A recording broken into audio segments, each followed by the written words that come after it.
I'm delighted to welcome back Rosalyn Palmer, who is a transformational coach, therapist, author, and broadcaster. Welcome, Ros. Lovely to see you, Elaine. Lovely to be here. So, since we last spoke, you've moved house, you've got a whole menagerie of animals, and you've got your lovely garden shack where you do recordings and you're speaking from now. So, give us a description of how your life has changed in the last few months.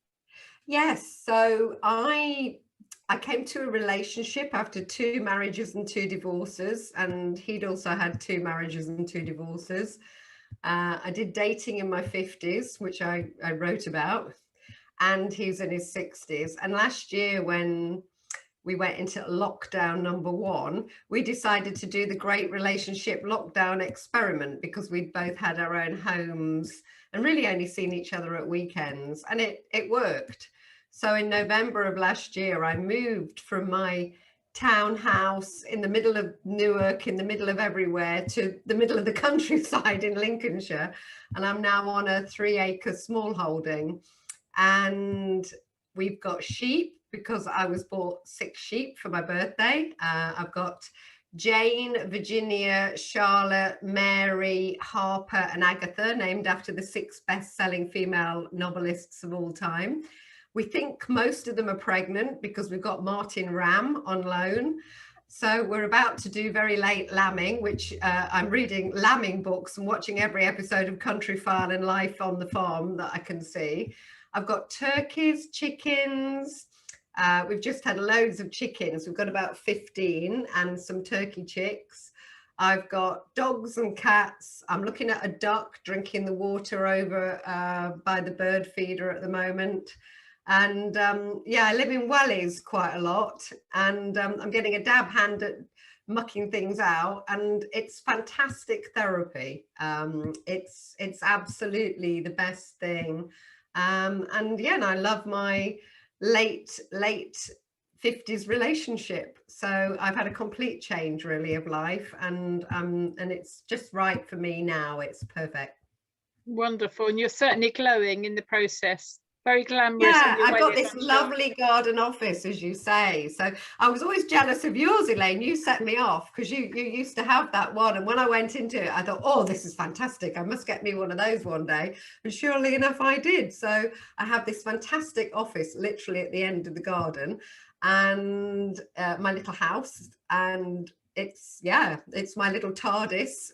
It all goes on here. And it's lovely in a way because I can switch off as well. I commute across the lawn. I open the door, I go, honey, I'm home. And he'll go, how's the commute? I go, oh, it's terrible walking across that lawn. It's good. I'm walking my talk. I talk about that life of balance and being in nature and working, but also having all the other things that you need in your life. And I'm really living it, Elaine. So yeah, I'm very happy. Brilliant. And how is your transformation with coaching and therapy coming along? Because last time we spoke, you had a few things that you were lining up with all this transition that was going on in your life. So bring us up to date on what you're doing now. Yeah, I've been a transformational coach and therapist for probably 4 or 5 years. I've been a therapist for 6 years. And more because I did I have a background in marketing. So I did the classic, who is my target client? Who do I really resonate with? Who do I bring, the best of me to the best of them? And I used to call her Burnt Out Barbara or Bob. And I really realized last year that the story I was telling, which is that I'd come from a place of burnout and overwhelm, wasn't entirely true.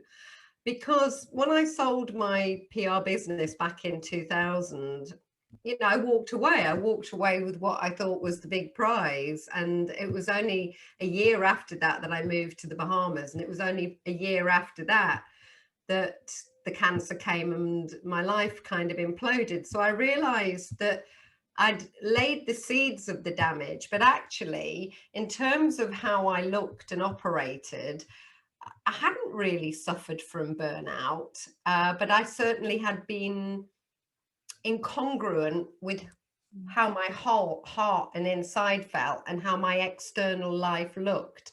And there was a mismatch really between how my life looked and operated on the outside and how I felt and lived it on the inside. And so I started talking last year about that more. And it was a bit like Field of Dreams, you know, if you build it, they will come.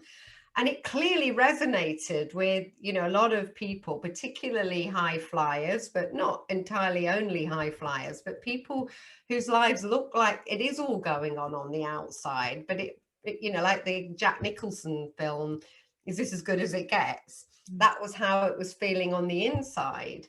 And so I've switched really from primarily identifying myself as a therapist who helps people with therapeutic issues and burnout and emotional, physical issues. Of course, I still am that person, but I'm really now identifying as being a transformational coach that will take people on a longer journey to really give them that joy and balance back in their life. And that isn't just a kind of a one-off session fix. It's really a longer process. But I'm bringing 30 years of having done that process on myself, if you like, because it started for me in the 90s when I worked with Tony Robbins. And it's obviously come through not only my own life journey and cancer and issues I've had to come through, it's also because of my training. So yes, there has been a transition for me, but it feels absolutely right. And it truly is resonating with the people I'm working with. Wonderful. And I can see behind you a reminder of the book that you've written, Reset, isn't it called? Yes. Reset. Yes, it's 3 years old this year. Can you believe it? So I'd like to say, because I'm seeing a lot of things about the Great Reset and resetting the world, that I wrote that 3 years ago. So I think there must have been something going on. And yes, of course, it still is really about resetting your life, resetting your joy. I've actually got my first ever, I'm really incredibly excited. I've developed a 12-week done with you online group coaching program that's going to start in mid-July. And that's called the Realigned Leader. So it's really about realigning yourself to those pillars, those values, those essences of what makes you you, but also that makes a wealthy, in the true sense of the word, person and life. So it's across all those aspects of your health, emotional and physical and mental, your family and relationships. I call it families, friends and foes. So boundary setting, about your values, about who you are, about your authenticity, about what is it that really makes your heart sing and who you want to be and where you want to be. I've got clients who constantly kept saying to me, if only I could have a 26-hour day. And I'd be like, yeah, but you'll only spend 2 more hours working. So I do have a module called the 26-hour day. So it's about that balance. It's about, you know, how do you make better use of your time?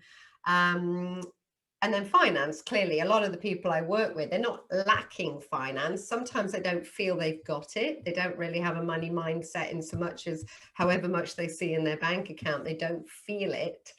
And it's also that they sometimes feel that that's almost a burden because they're sacrificing maybe, you know, that poem, he spent his health to gain his wealth, and then with might and main he turned around and spent his wealth to gain his health again. So a lot of them feel that the wealth is coming at a massive cost. So it's really about realigning these leaders or these great performers to having that life of balance and joy. So yeah, I'm very excited, and I did all of that. So lockdown's been a good thing for me in a lot of ways. It's given me a lot of time to grow and reflect and kind of change a little bit. Wonderful. You seem on rocket fuel at the moment, Ros. Oh, thank you. I think I just feel authentic, Elaine. I just feel I've arrived at, you know, where I'm supposed to be. And I've always genuinely tried to be that person, but I think I got caught up in some of the hustle and the bustle, and sometimes I would join groups or programs where, you know, it's like, oh, do this, have that funnel, get people in that way. And it never sat comfortably with me, Elaine, never. And I resisted it. And I used to think, oh, I've got a background in PR and marketing. Am I a shoemaker's child? Why is it I'm kicking against this stuff? And I realized it just was that it just didn't really feel authentic to me. Writing the book felt authentic to me. It's a very authentic book.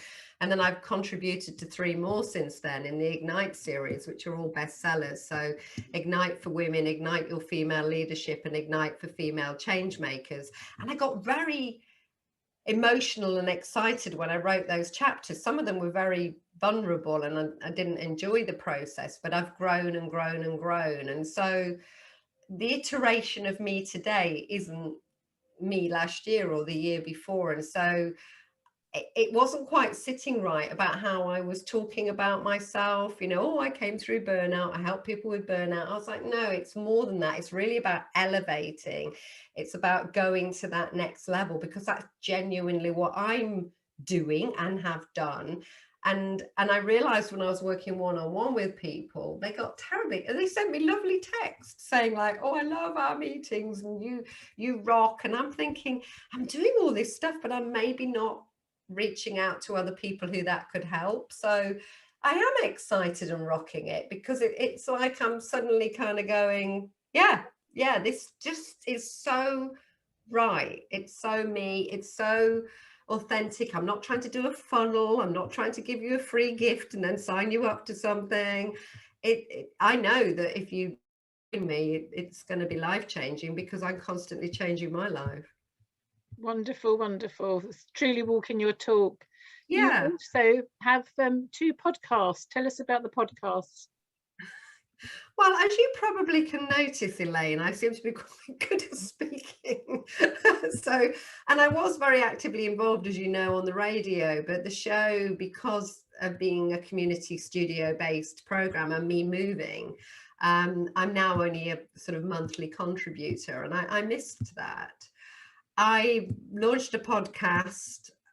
I don't know how long ago I launched my podcast. Well, probably about 4 or 5 months ago, the end of last year, maybe 6 months ago, called Monkey Business, which is really about the monkey mind, the chimp mind. And so I interview leaders about their thinking. So if you think about Stephen Covey's, the 7 Habits of Highly Successful People, this is the bit behind. It's like, how do you have the good habit? What goes on in your head when you're having that bad day at work, when you hit the speed bump in the road, when everything looked like it was going wrong or everything was going right? What's going on in your head? So I interview those people about their mindset, really, and about their thinking. And I'll be honest, I don't even know what the reach is or anything, but here's the good news. People are reaching out to me to be interviewed on it. I interviewed a guy yesterday who actually runs the Pandemic podcast. Oh, fabulous. That's Dan.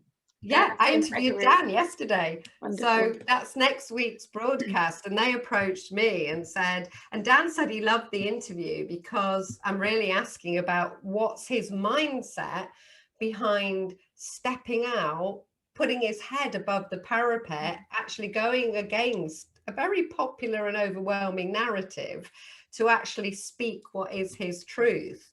And he said he really enjoyed the interview because it's really digging deep into that rather than talking about the podcast itself. And so that will be broadcast next week. So that's Monkey Business. That's on all the main podcast platforms. And I've got very, very interesting, diverse guests. And I'm just about to launch a new podcast called Life Alchemy. And that came out of a group that I ran on Clubhouse. So I had a big flurry on Clubhouse when it was the new bright shiny thing. And it's called Coaching Alchemy. And I got together with a bunch of other coaches who I happened chance to met. And one's Chris Cook, who's a former Olympic swimmer, Team GB swimming medalist. I've got Hema and I've got Sarah, and we all come from very different backgrounds. We're sort of different ages, and yet we're all coaches. It probably ought to be called Coaching Uncovered, who get together and we kind of go, oh, for goodness sake, you know, those people going, oh, you can have a Ferrari and a 6-figure something if you follow me. And we realized that a lot of these people were like the darlings of Clubhouse, and there were thousands and thousands of people turning up to listen to them. And we were like, what's going on? Why? And we're not against success, 100% not. But for me, I suddenly started to realize that I found it an incredible turnoff, because it was that yang energy, that Tony Robbins of the 90s energy. And I'm a big fan of Tony Robbins. I did his PR, as you know, but Tony would admit himself that he was a bit full on in the 90s. You know, it was that, let's stay up for 23 hours. And the only reason you're not a millionaire is it's your limiting beliefs. And that yang energy, that male, like, look at my Ferrari. If you do what I do, you'll have 6 figures.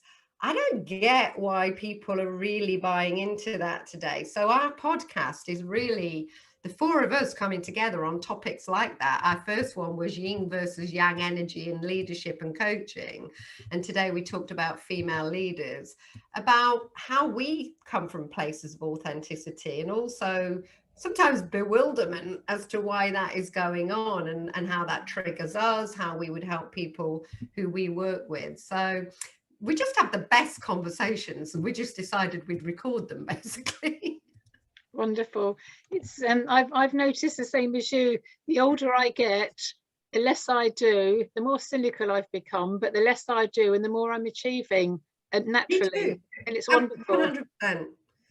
And you know what, in the 90s, I don't know if I ever told you this story, but when I had the PR company and I did Tony Robbins PR and then Edward de Bono and Robert Holden, I worked with Brandon Bayes. You probably know Brandon Bayes. Yes, I do, yes. The Journey, and I launched the Journey, and we made it a thing.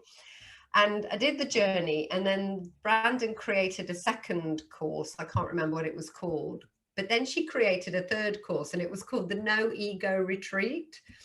And clearly, doing people's PR, I did their courses, because how can you be a congruent, authentic PR person if you really don't know what you're talking about?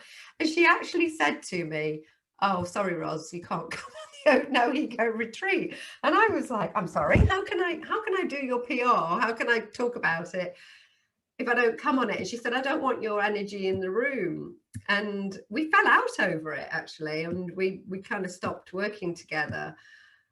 Because I felt it was non-negotiable that I had to go and be on the course, and she felt it was non-negotiable that she didn't want my energy in the room. And looking back, I do see the funny side of it now. I do see that I was in PR, I was wearing designer clothes, I was, living, I was a nice person, but I was still living and giving off that vibe and living in that world, and probably that would have not been congruent with the people in the room working on the No Ego. But her parting words to me were, "Ros, it probably is going to take a long time, but you will reach a point where the less you try, the more you'll succeed." Oh. And that stayed with me. And Elaine, ditto. I'm in that place, and it's a lovely place to be. It is. I'm at the point where I'm in my mid-60s now, and I'm at the point where I really don't give a flying fig what the ego, what ego, Of course I have, need to be in control and all the rest of it, and my opinions, and I'm a strong individual, as you are, but we don't have to prove anything to anybody anymore, do we? Whereas when we're younger, we have this kind of pressure on us that we have to be somebody, we have to show that we've got a fast car and a fancy this and a designer whatever, and so on and so forth. The peer pressure, the media pressure, the PR pressure, you were living it, weren't you? Although I'll be actually, oh, was that me? Am I making a weird noise? I'm glad you just mentioned that. I'm making a note to myself, because I cleared out some filing last weekend, really old filing that I'd kept to put in a separate shed here, because we don't lack space. So I've got a shed for my filing. And I found some old stuff from my PR days, and one of them was me, the star letter in PR Week, about what a flim-flam artist Max Clifford was. And that was back in the day when he was absolutely lauded as like, oh, he had the Midas touch and he was everything. And I was very outspoken even back then about going, no. And I'd also spoken out about Big Pharma as well, Elaine. I'd actually written a letter saying that I thought that all the people promoting tablets and medicine for Big Pharma should actually take them all themselves. I remember I actually went to a PR event and somebody threw a glass of wine over me because of it. Oh, well, Yeah. well. And so I would like to say that even back in the day, in that slightly bonkers, strange world of PR, I was still treading my own path of authenticity, and I didn't take on clients who I didn't like what they did or didn't feel that their values were right. I mean, ironically, I did work with one cigarette company very early on in my PR days, but it was Death Cigarettes, and so they were the first cigarette brand that went, "These will kill you." In fact, the low tar version said, "These will kill you more slowly" on the packet. and and I kind of felt, well, it is cigarettes, but it kind of sits with my values. So yeah. Wonderful. So life is great. Life is absolutely, but it is what we make it, isn't it? But we need all these lessons in order to kind of come out the other side. And You do. sometimes, And I didn't have an easy year last year, Elaine, to be honest. I was very, very tired. I don't know if I've had long COVID or what's going on, and menopausal. Had some real health, had to really work on it, still am. And after we came out of lockdown, and I'd had sort of 3 months with my partner and then went back to my life, and I had quite a few family issues. I had a rat infestation in my house. That was an absolute mess. They ate through everything, the wiring, the plumbing. It felt like I was in some sort of really nasty kind of zombie movie for a while. And I was really at that place where I was having that shift, that I knew what I was doing was still great, but it just didn't entirely feel right. And I was finding that new alignment. So last year was not easy, but we go through it, don't we? We go through those times. And that's why my book's called Reset. I'm testimony to the, you come through stronger when you go through those things. So I'm definitely, you're meeting me today having trod that path, but I just want to explain to people that it's not always easy, but it does make you strong when you are in your integrity and you learn the lessons and you work out why you're being triggered or maybe why you're feeling how you do, but you have to do the work. Yeah, and not everybody is prepared to do it, are they? They're not. They want a quick fix. Yeah. They want a quick fix, and I'm clearly trained in, kind of therapy that's called rapid, and often it does really help to get to the root cause and move it on. But I suppose, again, I'm now moving more towards that longer journey with people, because I'm really looking and resonating with the people who are willing to do that longer work and do those bigger journeys and bigger changes. And that's who I want to hang out with as well. Wonderful. Well, it's nice to hang out with you again, Ros. Very nice. Thank you. You too. You look well. Thank you. I am over here in Portugal, therefore I have no complaints. The weather is a lot better than England. Having said that, we get these awful chemtrails, and we can predict. Yeah, we get loads. We can see the planes going backwards and forwards. It's like they're ploughing the fields, but they're ploughing the skies, putting out all this terrible stuff. So I didn't know that. Yeah, it's everywhere. Most people don't look up in the sky. Clouds aren't what they used to be. There's this haze everywhere constantly, and that's why we've got so much weather change worldwide, globally. And there's now lots and lots of evidence out there. There's a facility called HAARP, HAARP, HAARP, and it's been going for decades, and it's all about transforming the weather. Yeah. So unfortunately, we get that. I wonder if we're slightly better in Lincolnshire, because the thing I really learned to love about Lincolnshire is the clouds and the skies. We get incredible. That said, we've got a very hazy day today. But normally it's the thing I love about here, and I've learned to love about here. You get these incredible clouds and skies, and I don't know, maybe, who knows? I don't know. Anyway, it is what it is, as I say. If I have a pound for every time I say that recently, well, it is what it is. So, Ros, how do people get hold of you? How do they find out about your podcast if they want to be a guest? How do they find out about your books, your courses, etc.? So my course isn't even on a website or anything because it's literally so brand new. I do have a brochure for it, but it's really by application. So the best way to find out about that would be to email me, which would be hello@rosalynpalmer.com, rosalynpalmer.com, and any queries, hello@rosalynpalmer.com. Otherwise, go to the website, which is very complicated, www.rosalynpalmer.com, and information about everything I do is there. The podcast Monkey Business is on all the podcast platforms, and Life Alchemy should be on all the podcast platforms in a few weeks, because when the first episode, it takes a little while to load up. So really, hello@rosalynpalmer.com, or go to the website. There's also forms you can fill in. There's loads of freebies. rosalynpalmer.com. That's the best way to get me. Wonderful. Thank you so much for your time this morning, Ros. Thank you. Thanks so much. Love it. Thank you, Elaine. We'll speak again soon, I'm sure. Thank you. Bye-bye.